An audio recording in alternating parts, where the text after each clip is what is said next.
Hey everybody, I hope you can hear me now.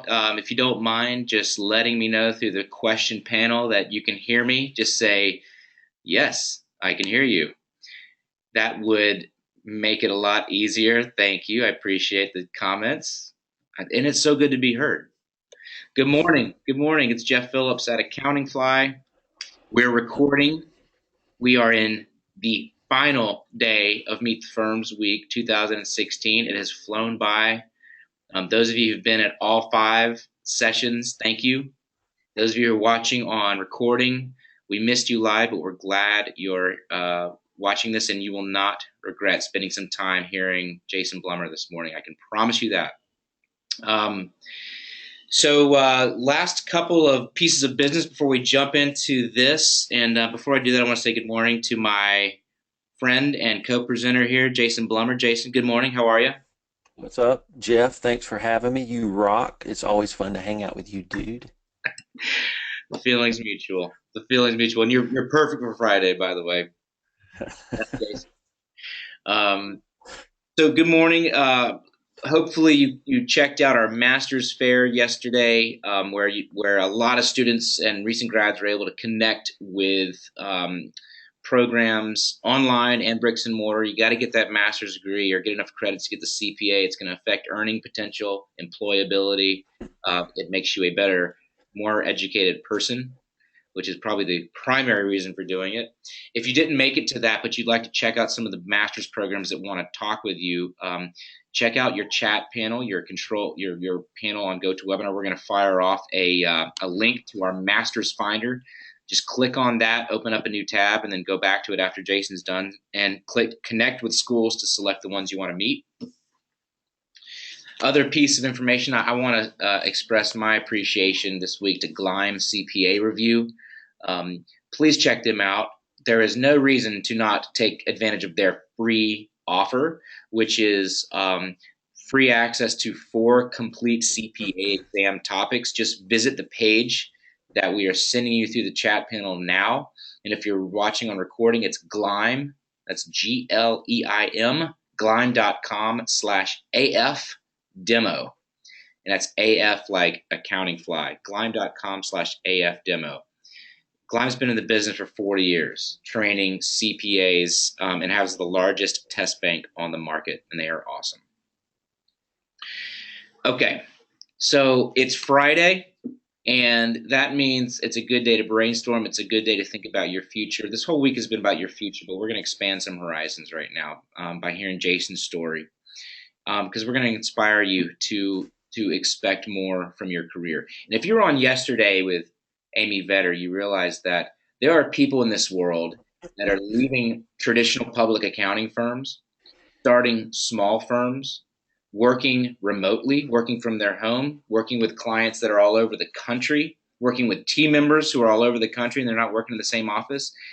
And Jason is one of those people, one of those leaders of not only of a firm that's doing that, but of an alliance of other firms like him that are growing together and building very successful, trusted advisor businesses, helping small companies primarily manage their financial planning, manage their accounting, their taxes, and everything along the lines of accounting work. And that's what today is going to be all about. And Jason did this, started a firm and built his life, built his business around his life so that it serves his life. Even if you have no intentions of ever starting your firm, by the way, you'll be highly entertained and learn a lot of valuable information from Jason. All right, so now Jason is the part where I'm going to read your official bio, but I want you to tell us about yourself in more detail when you're going. But Jason Blumer is the Chief Innovation Officer at his firm, Blumer and Associates CPAs. So the firm really was one of the first to move from a traditional office to an all virtual environment where they serve digital marketing and design agencies. That's a niche. Jason focuses heavily on business coaching and consulting while his team meets the technical and compliance needs of their customers. Also, Jason founded Thrival in 2010. That's the network, the alliance that I was talking about, as a way for CPA firm owners to connect. Thrival has helped many firms grow by providing an online community. They provide coaching services, webinars, live events. They even have an incubator for brand new firms they launched in 2015. They have a conference every year called Deeper Weekend every year that's led by Jason and the team at Thrival in Greenville, South Carolina.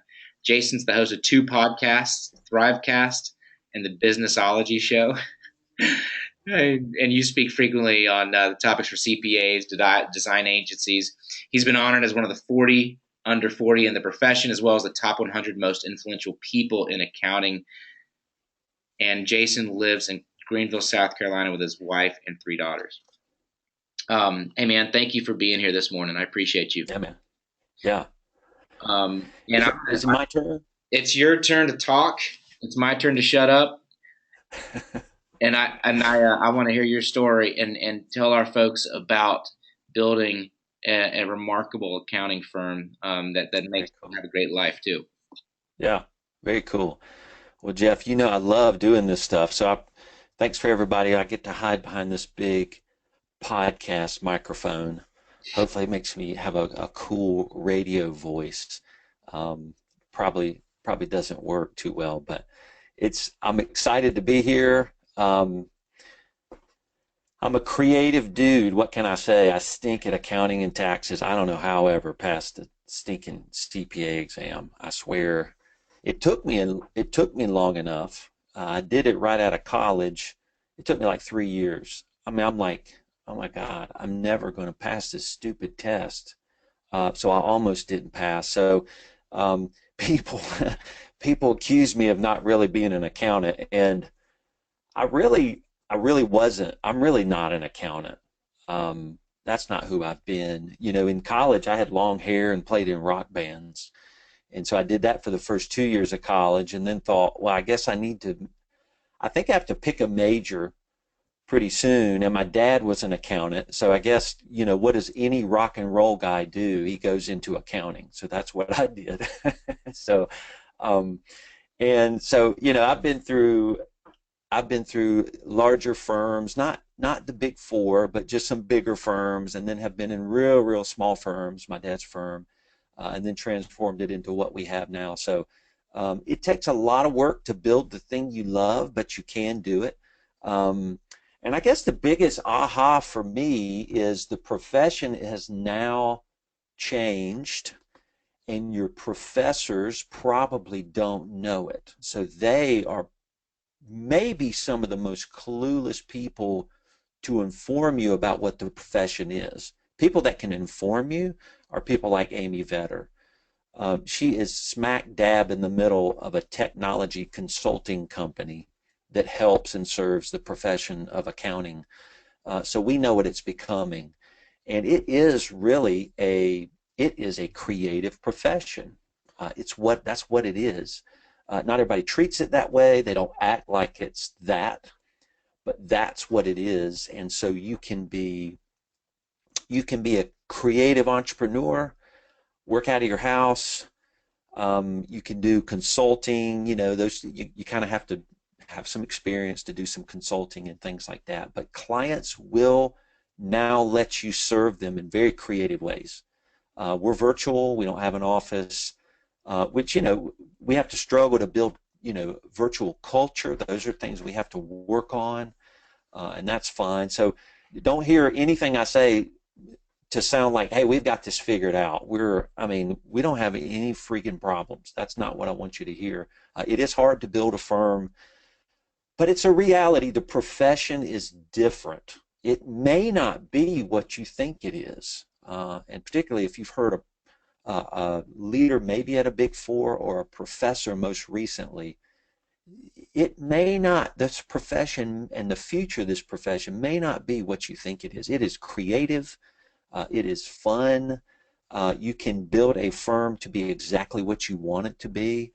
And it's just a trip to realize that you can now build something that you love and work in. And actually, we can be entrepreneurs running accounting firms. I mean, who would believe that? But it's true.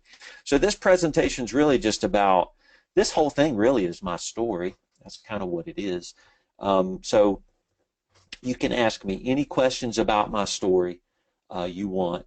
and I'll see if I can help you, maybe guide your career or whatever you're thinking about doing. So I'll just give you a rundown. So I graduated in 1993 from college with a degree in accounting.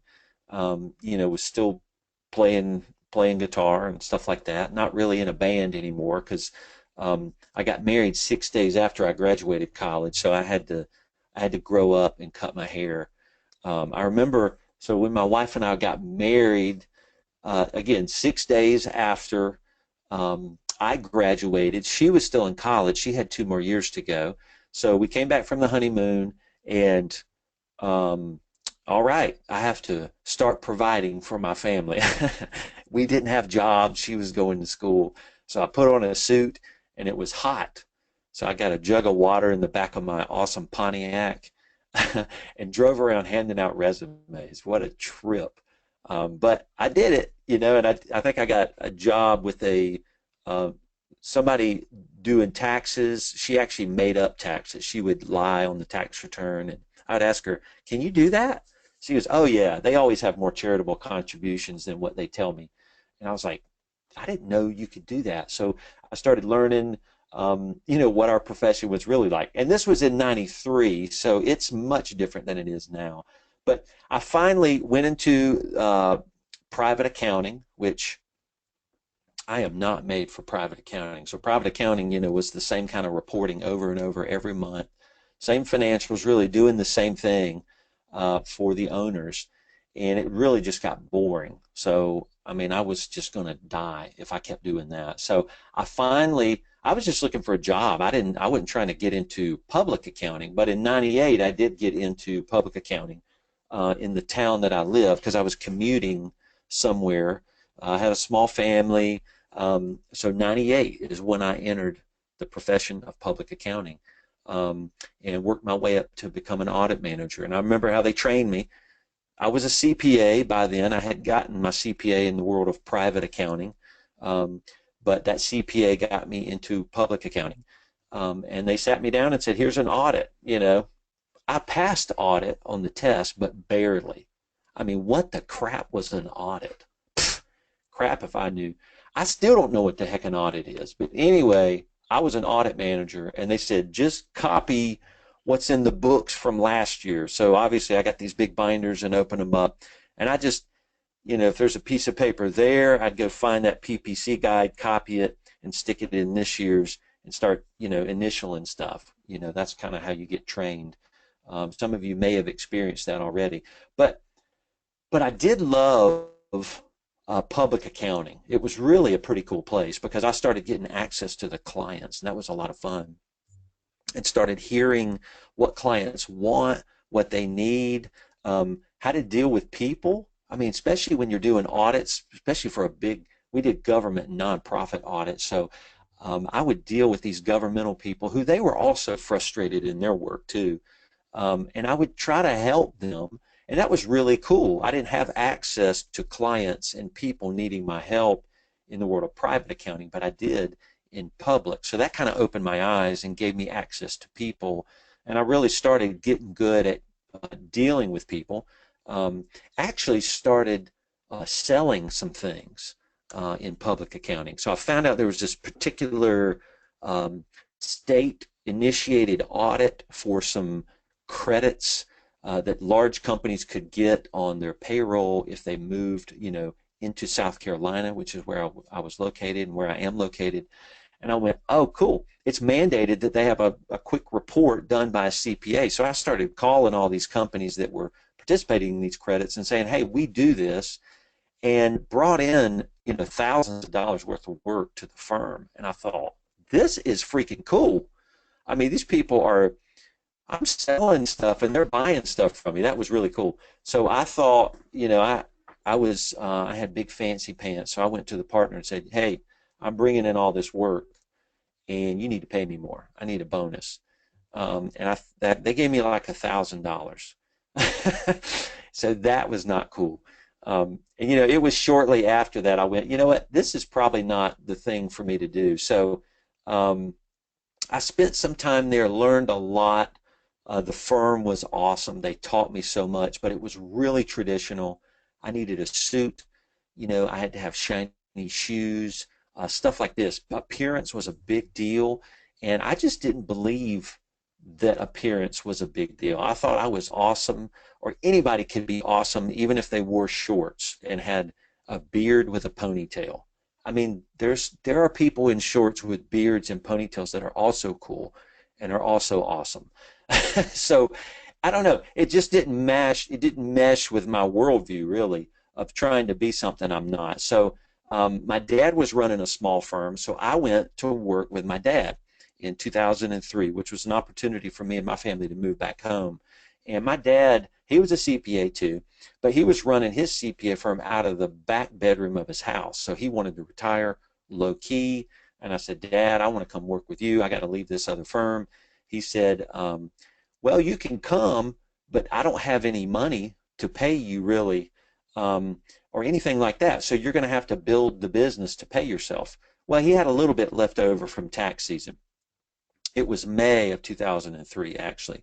And so he had some money banked up for tax season. He said, I can pay you a little bit and support you while you go get work. But I had just come out of a firm where I was, selling. I had learned that process.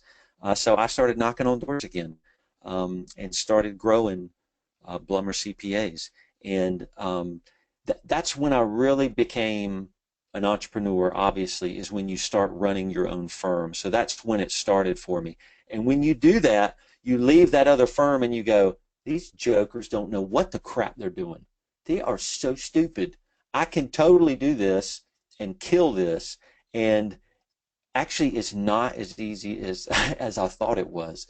So I went into a few phases of running my own firm. So I started with my dad, and then I really didn't know what to do. So I was kind of just copying what the last firm did. Um, I was wearing ties. I don't know if I was wearing suits then, but I was wearing ties. Trying to be with that other firm. Still learning who I was. So I kind of was in this copycat phase for a few years, and I didn't really know what to do. But then I got wise to that and said, well, I left that not to go do that exactly in my own firm, to duplicate it. So I'm going to do my own thing. So then I started doing my own thing. That's probably what I call my wilderness years. And that's when I really tried to start doing new things on my own. I tried all kind of stuff. I made up consulting engagements. I would try niches of dumb niches, that I had no business getting into, like Spanish speaking drywall people. I got a couple because somebody referred. I didn't know that you need to, choose your client. I couldn't speak Spanish. What the heck? But I got one, and I thought, well, they would send their friends, and they would write me a check every month, $500 a month. That was good money, man.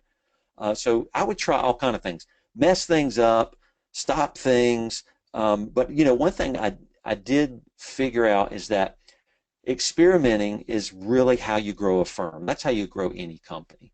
Being experimental. Now you can be too experimental, which is what I did, and I did try things I shouldn't have in ways I shouldn't have done it, and I did mess things up by doing that. But you know what? In growing a firm and trying new things, you don't die, and that's fine. But then I got a little more strategic. So then I started figuring out what I wanted to do, and I started being very intentional about running my business. I did not want to use timesheets to produce income. I wanted to just price for my services. So I gave up timesheets, started the process of value pricing. I was reading a lot of Ron Baker stuff. He's a big proponent of value pricing. Started moving our firm to cloud-based, browser-based software. And they didn't always have browser-based software for what we were trying to do. So we had to remote host into some products like tax products. But also, I started meeting people. So I was speaking a little bit at some conferences during this phase of learning and committing to new things, and started meeting other experimental, creative accountants running firms. And so it was cool. I could ask them questions and they could ask me questions. So I started learning the value of leveraging a community of people, and that's when I started Thrival. And Thrival is a made-up word. It's the opposite of survival. So instead of being in survival mode, you can be in Thrival mode. It's kind of where we got that. Um, the only URL that was available had an E in it, so everybody pronounces it Thrivial, which I don't blame them. But it's actually thrival.com because the THRIVAL was not available. So anyway, that's where Thrival came from. It's the opposite of survival. And so I started learning what it's like to get other people that are doing different things. And so that was 6 years ago.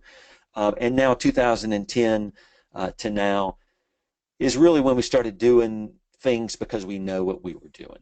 And so we wanted to go virtual about 4.5 years ago. We went virtual.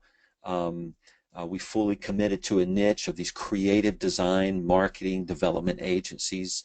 I added a partner about a year and a half ago because my ideas started getting so big, I learned I really can't execute on my ideas. So my partner, she's somebody who's really focused on the details and the operations, and I really lean heavily on her to kind of keep me focused and to traction. We call it traction.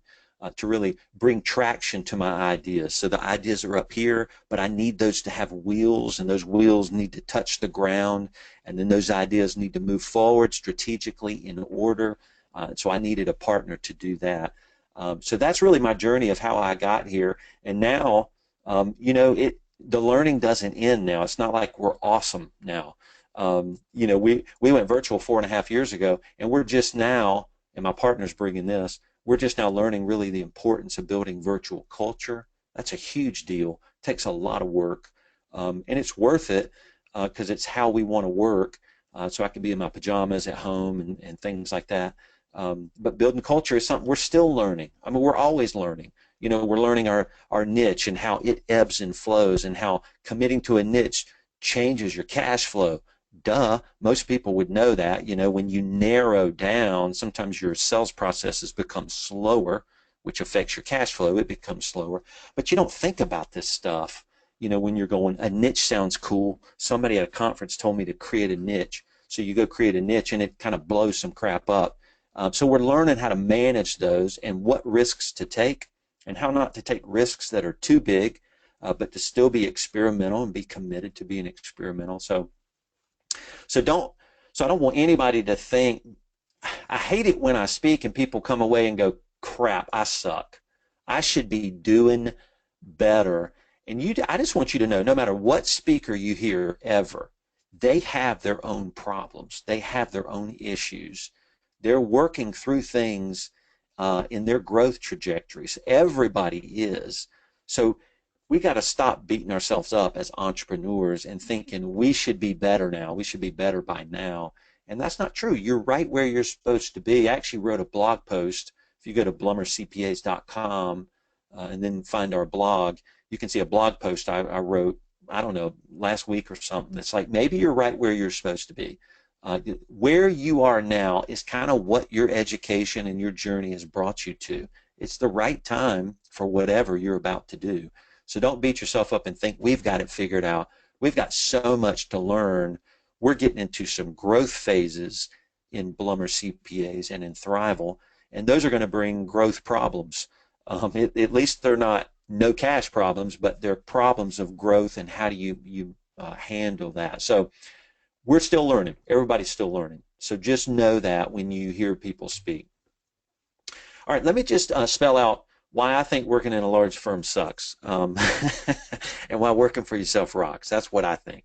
Um, that might not be true for you, but it's true for me. So this is from my perspective. So just keep that in check. This is Jason's idea. It's not what you're supposed to be doing necessarily, but maybe it is. But these are some things I care about. So in an old firm, you have to sell time, but in a new firm, you get to sell value.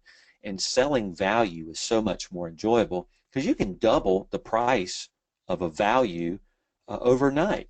And we've done stuff like that. And when you're selling value, you're selling to humans. You're not selling services anymore, basically.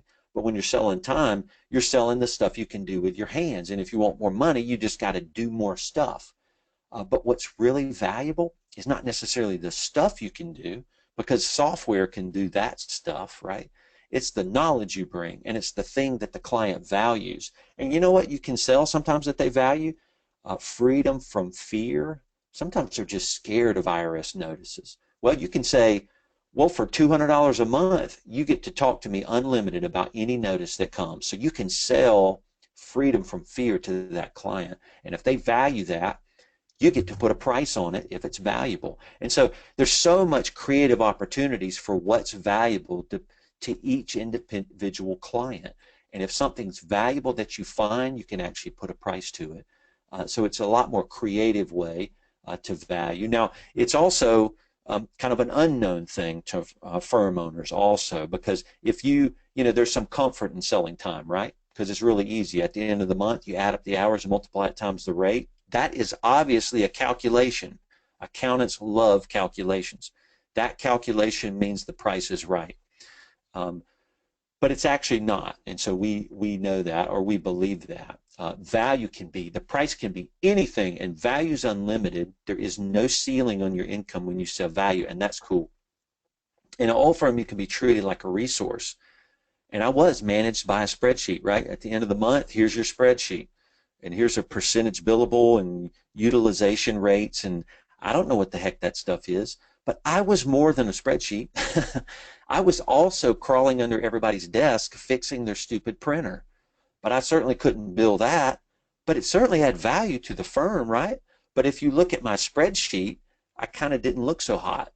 Well, but Judy thought I was cool when I fixed her printer. Wasn't there value to that? Well, we're not talking about that. The only thing that mattered was my spreadsheet. And I don't want to be relegated to a spreadsheet.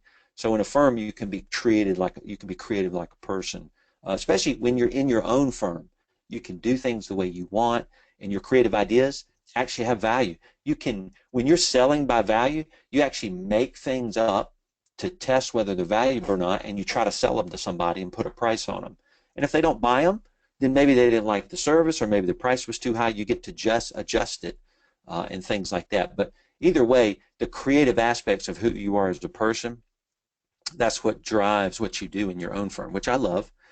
The old firm, you could, if you're my old firm, you could be learning one thing, like just to audit. You could be focused on a specific issue. But if you're in a small firm, your own firm, I mean, you get to learn everything. Now, that might be burdensome, right, and oppressive to some people. So you do have to learn eventually how to hire people to help you with some of those tactical tasks like bookkeeping or payroll and things like that. But you become good at everything instead of just learning one small thing. And when you learn everything, that leads you to becoming a consultant because you've seen a lot of things. You can now start selling consulting to people and help them with anything because you've seen everything. The old firm where suits, ties, skirts, heels, my firm, none of that matters. Casual Friday, you find out, is not cool. It's stupid, right? It's like, why are jeans okay on Friday, but they are bad Monday through Thursday? That kind of stuff didn't really make sense to me. And so now it really doesn't make sense about, what you wear. Now, I'm not saying wear a bikini. I don't need to wear my bikini to meet with a client. But you know what? You're smart. We can let you decide those things. So the clothing doesn't matter as much as we think it does. Old firms are scared of technology. With a new firm, it can be cloud technology. And not only cloud technology, which makes you a lot more efficient. It's a lot easier to serve a client when everybody's looking at the same accounting product online that's always updated. You never need these. I mean, you used to get CDs mailed to your office. We did, which is a trip. Now it's just all updated for you. Cloud technology certainly is the future, and that's how you do things. So obviously, if you're a virtual firm, that's how you have to do things. So it's a wonderful way we get to work. In the old firm, really the goal is to look like everybody else. In your own firm or in my own firm, I get to be branded. I get to say crap on my blog if I want to. We get to be niched in the market that we want to serve. We get to align with certain clients. We get to do correct marketing, right? Correct marketing is positioning yourself so that you're letting your clients know you're for them, or you're helping people that are not for you know that you're the wrong firm for them. So you get to say crap, and if people don't like crap, then they're not going to serve you. But then you're building a brand, and people that don't mind if you say crap in your blog, they like you. So you know what I'm saying? You get to do what you want to do in your own firm, and lo and behold, there are clients who don't mind. Not everybody is like the clients of the older firms that want you to wear a suit and tie. And the old firm was just do it like we did last year. You know, no creativity. And in my own firm, we get to take experimental risks. We get to make stuff up. We get to test it. We get to see, is this new thing something that's valuable? And if somebody buys it, what if we doubled the price? Would somebody else buy it for double? We've actually done stuff like that. And they do buy it, not always, but when they do, it's a trip. You do a fist pump, you know, when you sell the same thing that you just made up for double the money. That's a trip. So when you're running your own firm, you're an entrepreneur, so you're required to take experimental risks. So this is my firm. Just to give you a little history, BlumerCPAs.com. We serve a narrowly defined customer base. You know, we're trying other niches too now. We're focused on CrossFit boxes too, and we've been doing that for 7 to 8 months just to see if that's a profitable niche that we could serve. And we got one customer. We're going to quote another one just to see if that'll work. But we get to experiment. We get to be a high value, high priced firm. That's cool. We get to build a brand, set yourself apart. So if you go to our website, that Blumer logo on our website, it blinks actually, which I wanted it to blink. They actually made it just red. And then I said, can you please put light bulbs in it and make it blink like a neon sign? and they did. And so when most CPAs go to our website, they're like, well, that's dumb. I mean, what accountant would do that? But remember, it's for creative agencies. It's not for accountants. So it's not, you know, and we have to stop building websites for, you know, the profession. We need to build them for our clients. We get to be virtual with no offices. That's cool. We get to serve any client anywhere. Since we're virtual, we get to, you know, be a national firm.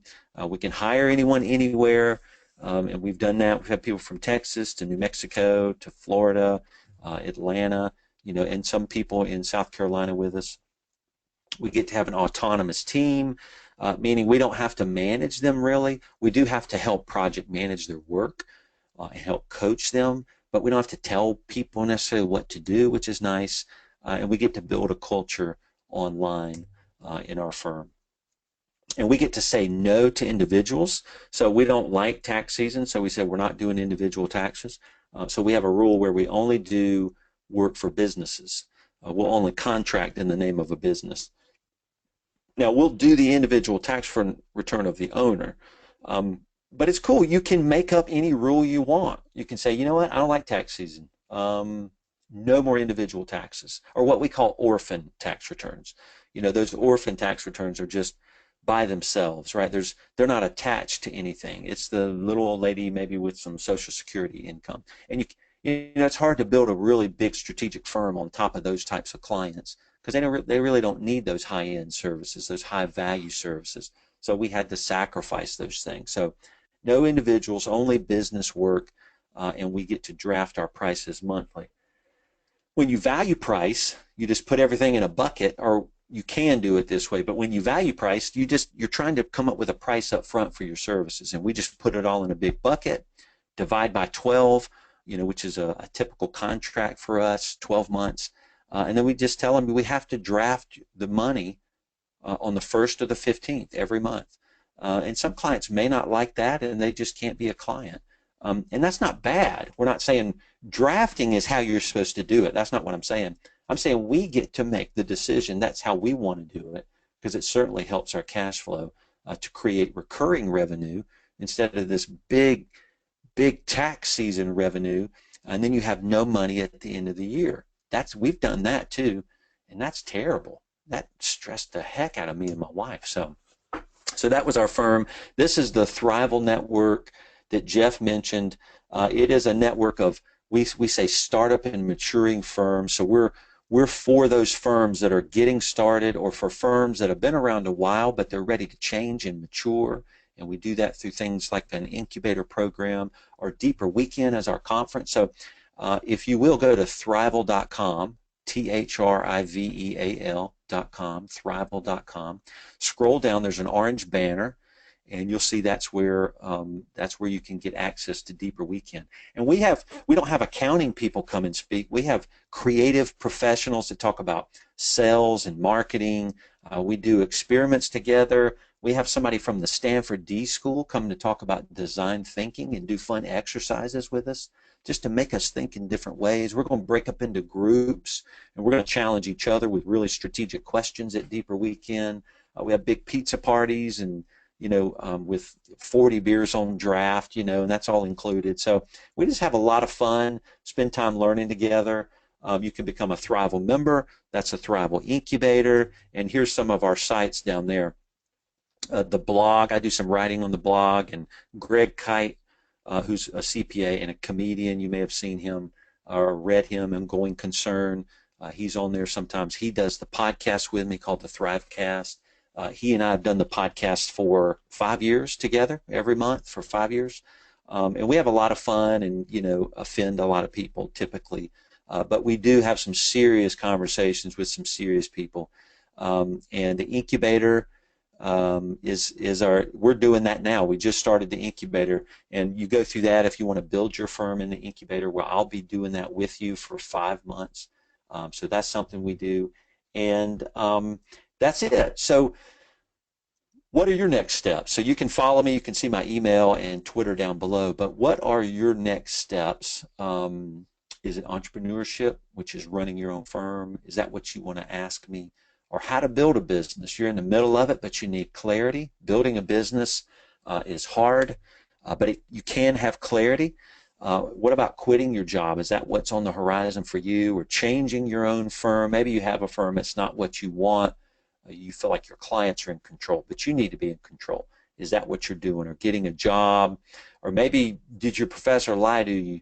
Or you want to know more about my firm or about Thrival, or large, small firms, or the CPA exam, which I probably won't know much about. You need to go to Gleim to figure that out probably.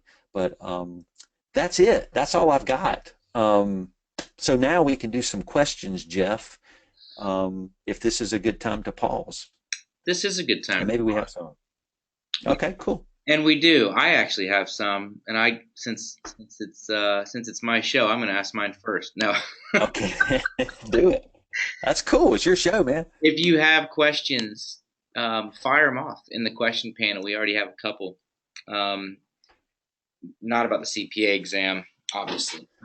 I want to know more about your firm, and I want to know about how you align the interests of your team with the company, and how you manage your team. And at one point in time, I know that you were results only work environment, which is called ROW. I don't know if it's still the case, but can you talk about team and just team management and organization? What have you learned, and where are you now with that? Yeah, man. Yeah, that's the stuff I'm learning most recently. So when we went from an office to virtual, I told everybody, hey, we get to be virtual. That's awesome, right? And they're like, yay. So we all went virtual, and then we even hired a virtual employee soon after. And I really thought that's all you had to do. People love to work at home. But that is not all you have to do. So we learned quickly it matters who you hire, and it matters how you hire. That's a huge part of what we learned. So we hired some people that just did not know how to work at home alone. They did need to be managed. Some people do need to be managed. But in a virtual environment, you really can't manage people. You can't check up on them. We don't have any timesheets, so I don't know what they're doing. I mean, I actually don't know what they're doing day to day.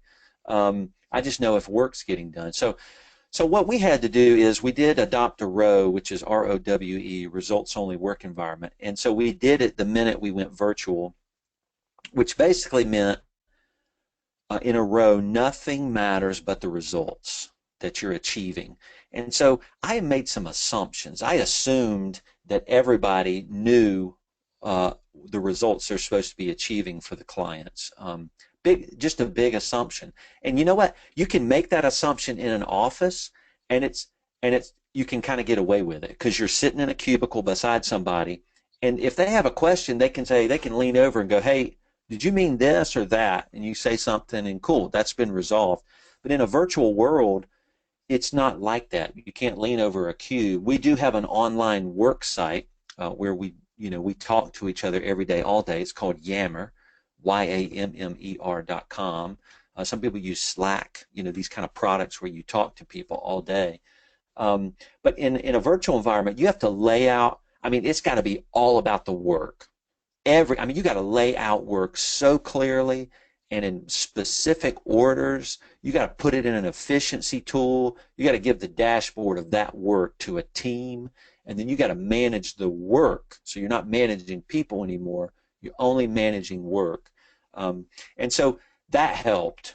That really helped to define work. So now we go, what are the results? Well, the results are your dashboard. Go look at your dashboard, and if you get all this done timely, those are the results we're trying to achieve for the clients. And we still struggle with that. But even that's hard. The team can get overwhelmed if they have so much to do. So Julie, my partner, steps in as really, there's this now a project management role is growing in our firm. We're learning we need a project manager that comes alongside the team, that meets with them regularly. And Julie's kind of doing that weekly. In short bursts, not to say, tell me all your work, but to say, where are you overwhelmed? Where are you stuck? What are your priorities? What do you want to do by the end of this week? It's kind of like coaching people through their dashboard list of results of work. And that's kind of where we are now. And then virtual is something we highly overlooked. And Julie, my partner, is really focused on that stuff. She's just innately focused on it. I never was. I thought being virtual freaking rocks. And leave me alone. And that's not how you build a culture. So, leadership is about coming close to your team, coming close to people. So we meet weekly. We have a question of the day. People they get to just ask any question they want. And we'll go around and answer the question and have fun. And we're even improving our weekly meetings. And they're not really long, but we're just trying to get to know each other so that there's a sticky culture. A culture where they don't want to leave. They don't want to leave a firm where they feel a part of a family.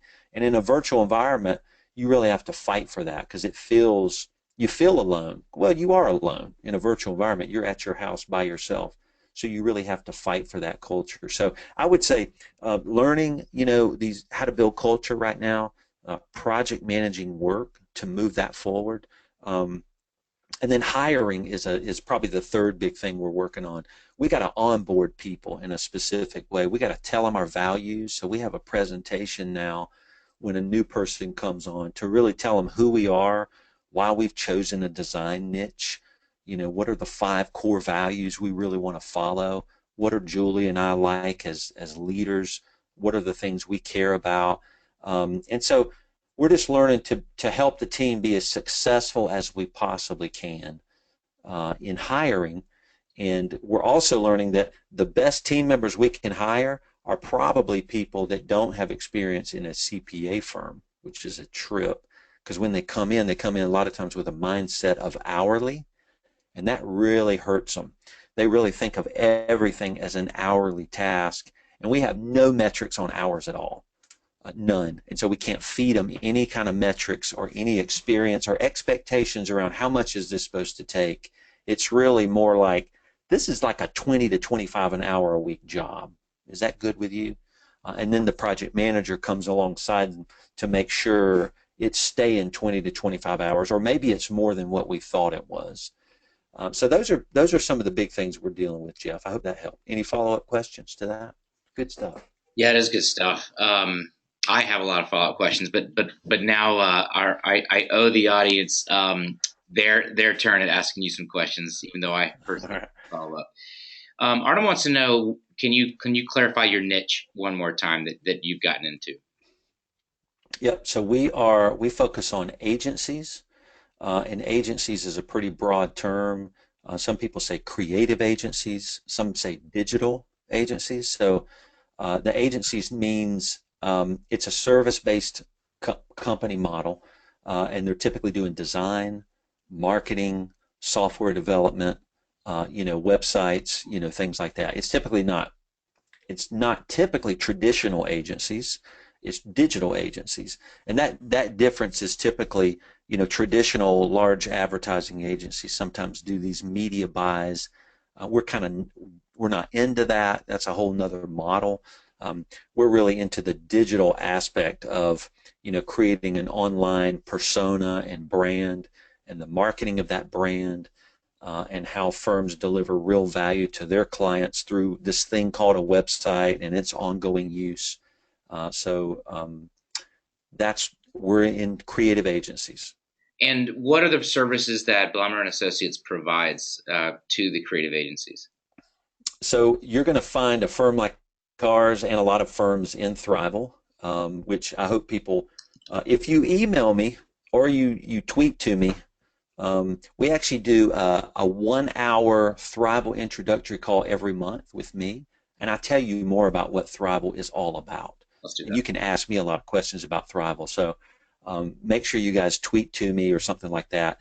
And that's info@thrival.com is my email address. I left off the .com. Sorry about Oh, that. And we'll give you the. I did too. Oh, you did too. Okay, there we go. I just threw it out to the Sorry. audience and I just said info at Thrival. You know what? That's never going to reach Jason ever. That's not going to reach me. So I'll change that on the slide. So yeah, you can learn more about Thrival. Jeff, where was I going? You asked me about creative agencies and then Services. uh, Yours. yeah, services we provide. Okay, yeah. So you're going to find a lot of members in Thrival provide very common services: accounting, tax, payroll. That's what we do. Tax planning, corporate tax work, individual tax work for those owners. But I do consulting and coaching too. So that's that higher value service I've added. I do business coaching on an ongoing basis with people, monthly, every other month. And then sometimes we'll go into a design company that really is larger and is just overwhelmed with the growth that they've experienced. And I'll go in there and help clarify a lot of things, clarify their business model, and do consulting to revamp that model. Sometimes get the team involved and do a retreat with the team so that we do that too. But the standard services, accounting, tax, payroll, stuff like that. No audits. We're not in peer review or anything, so we don't do compilations, reviews, or audits or anything like that. All right. I'm gonna keep going on the questions. Thank you, Jason. Yeah. Do you think it would be best to gain experience in the field before venturing into entrepreneurship? Yeah, I think you want some experience.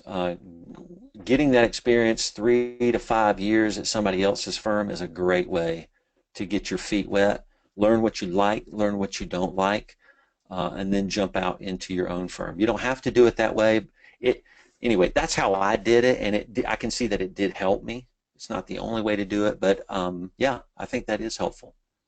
I think it's helpful to either gain subject matter expertise Yep. or the best advice I was ever given was from my dad, who said you need to go into sales, and Mm. that will be the critical, maybe a critical factor in learning how to start a business because you Oh man. have to go and get customers. Customers brings in money. Money pays your salary, and Yeah. hire a team. Yeah, sales is big, and that's what I do in my firm and in Thrival. Oh, it's and I've fought it too. I've fought being the sales guy, but you have to sell. Oh my gosh, Jeff, you've even counseled me on that. So it's selling is a you got to do it. That's huge. It's a good word. Oh yeah. Jason, this is a question we get every time we talk, and but it's an important one, and it's the debate of should I continue working at my job while starting a firm, or should I quit and take the plunge? It's Yeah. should I straddle the fence, or should I make a commitment to one or the other? Kind of a Yeah. Yeah, I think there's going to be a lot of different opinions on that. I do think it's foolish to do anything where you can't pay your bills. So let's start there. And if you have a family, you got to meet their needs. And what is that minimum need you need to meet? So you got to start there. You have to have a job or you have to have enough clients that meet that need. So, you definitely don't want to jump out if you just have no revenue, no income. right. That's dumb. That's actually being foolish, I think. It is something I probably would have done, but I don't think it's smart to do. I'm older now. I'm older and wiser. Um, so I think you have to meet your minimum requirements. And so if you can do that, do it.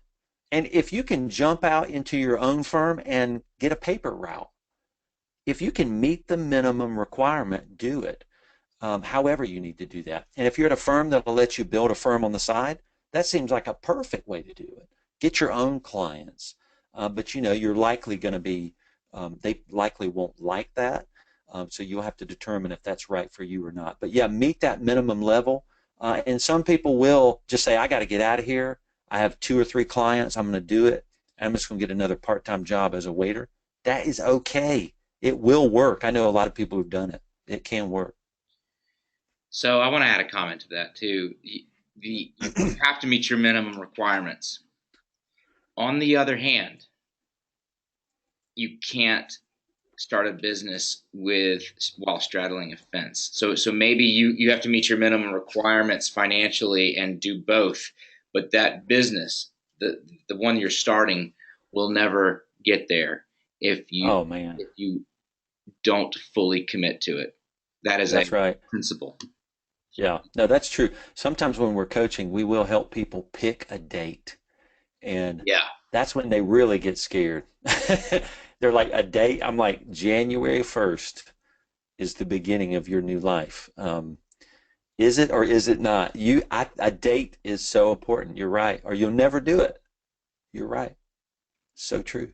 All right. Here's a great question. Did you feel anxious? I can't wait to hear the answer to this because I know how. Oh, All right. Did you feel anxious during the planning stages prior to starting your business? I always feel quite anxious trying to sort out all of the ideas that pop into my head. oh man. That that's part of being an entrepreneur, I think. Yeah. Oh my gosh. um, yeah, it is. Yeah, entrepreneurship can be so exhilarating when you're winning, but there are just times when you're learning, and those times when you're learning are often times when you're doing wrong things. And just so you know, being an entrepreneur, both of those things come with it. You get both, so you don't get one or the other. You get the highs and you get the lows. And I think probably everybody, if they're honest, that uh, being anxious is part of the deal. Now, I would say this: some people are more anxious than others. That's some personal things too. I will say this: Thrival is a community of entrepreneurs running firms. So Thrival is for firm owners. So if you're not running a firm, then we probably wouldn't let you in Thrival. So, but being in a community with people that can say, "Me too, I'm struggling." Sometimes people come on there and going, "All right, the depression's come back. I'm fighting it," and we'll help that person work on their struggle. But yeah, don't feel bad if you're anxious. It is part of the deal. But also ask where the anxiousness is coming from. And sometimes my anxiousness comes from comparing myself to other people, you know, and I'm comparing myself to the dumbest people like Richard Branson or Elon Musk. That's that is so stupid, right? Richard Branson can run 200 companies. Why can't I run two? Right. It's not a Or good one. comparison. Yeah, it's just not a good comparison. So I would say anxiousness comes with it, but be careful that you don't have ill-placed anxiousness, meaning you're not even supposed to be expecting that of yourself yet. You're supposed to be in those early stages, so don't beat yourself up. But a community can help right some of that anxiousness because they can go, me too, I deal with that also. So it comes with it. Yeah. I, a community is a prerequisite to dealing with starting a company. Mm, That is what that's Thrival good. is 100% about is helping you. You are alone in this when you are a Yep. leader of a company, and you have to accept that fact. You're alone in your own company, but you're not alone in the world. And if there are other people that are Right. going through what you're going through, that is That helps. absolutely, it helps. You have to do it. So Oh definitely man. check out Thrival. That's what if you're thinking about starting a business. There's people just out there just like you. It's a Yep. That's great good. Good stuff. great line from Seth Godin and this podcast he has called Startup School, and he talks about when you talk about anxiety, being alive, being fully alive to him is when you are on the edge of failure. that you've pushed something Ah, so far that you could be close to failure. And I have yeah, to tell you, when you're at that point, yes, you will have anxiety. yeah, It- that's true. and But that's when you tend to reach out too, though, isn't it, Jeff? It's like when you're at the bottom. I mean, you really have no choice but to go, somebody help me. And then that's when you get the most help, at those but times. certainly when you're open to it, if Yeah, you that's want, true. You're open to it. because you're desperate. Yeah. But the my add on to the anxiety question, and there's another one that is sort of along the same lines. How do you deal with uncertainty? And I can tell you, there's some entrepreneurs on this call that are thinking about this, Jason, just from the questions we're getting. But the best line I ever heard about this stuff is from a man named Bob Hoffman. I believe you can look him up. He founded York Weights. He was a World War I veteran, and he wrote a book. You would love this called How to Be Healthy, Happy, and Wise in like Wow. 1920. And one of the things that came Wow. out of that book was, I don't worry about the future. I focus on what is in front of me, and I get that done, and I move on to the next thing. Mm. Anxiety comes from worrying about all the other things that need to get done. I have to tell Oh you, yeah. I have a long to-do list right now. I'm thinking Yeah. about this webinar, and then I will close it down in 2 minutes, and then I'll get on to the next task. You'll drive Yeah. yourself crazy if you don't do that. Yeah. Yeah. No, that's how I work and probably survive is just working on my to-do list today and not worrying about the future. So, Just get after yep. it. There's been a lot of questions about interesting questions about entrepreneurship. I encourage you, if you're on the call, to check out Thrival. And we did give the Thrival website, no, Thrival.com. We just didn't add the Yep. .com to it. Yeah. Thrival.com. Yeah. That's right. All right, I'm going to put that through one more time. Yeah. Jason, any last words of wisdom before we wrap this up? Yeah. I know just that make you can have the firm you want to have. Whatever you're thinking you want to have, it's probably something you can build. It might take a few years to do. You might need some help. You might need some guidance. You definitely need to be in a community like Thrival. Um, but it's true. You can create that creative firm you're thinking about, and it'll change and morph as to what it looks like over time. But if you're that creative professional, if you're that entrepreneur, if you're that person that always has ideas, you probably should be running your own firm, maybe. And you kind of want to start moving in that direction and thinking about picking a date, or it'll never happen because it really can be enjoyable if you can commit to it and do it. So do it. We talked about it, some anxiety, but Jason, would you rather be doing anything else? Oh no, no, this is all I can do. This is it. So I can't do anything else and do not want to do anything else. So I don't either. um, I'm I'm now I just I'm a cr- I would be I'm just would be a crappy employee for anybody. I wouldn't do that to anybody. So this is all I can do, and this is what I must do, and I love it. So I hope others will find that path too. You guys, before you log out, if you will do me a favor, just drop a line in the question panel what you're going to take away from this, what you thought about it, if this helped you, if and how did it help. You can send me an email, jeff@accountingfly.com. We want to know if this is useful. It's useful to me. Yeah, I'm going to have it every single time we do Meet the Firms Week if Jason will join us. But I hope it's useful to you yeah, because we're here to serve you I'll do it. Yeah, guys. this is awesome, Jeff. Thanks for having me, man. This is so cool. Every time I love it. Me too. Jason, I'm going to leave the webinar on for a minute or two. So when you Sure. say goodbye here, just close out because you'll have a hot mic unless you don't. Okay. Jason, Okay. thank you so much. I appreciate you and I appreciate your advice, and I always love connecting with you, man. Great job. Yeah. Thanks, buddy. Thanks for having me, Jeff. I always appreciate working with you, man. All right. And Have thanks, a good, everybody. Appreciate have it. a good weekend. And everyone on the audience, thanks for being here for Meet the Firms Week. Please drop a line in your question panel to let us know what you thought. As Jason exits, I'm going to turn off my video feed here and just wait about a minute or two to close up. Thanks for being here. Give us feedback. Check out Accountingfly. Check out Going Concern. Check out Thrival. You guys are awesome. Signing off for All now. right. Bye bye. See y'all. Bye bye.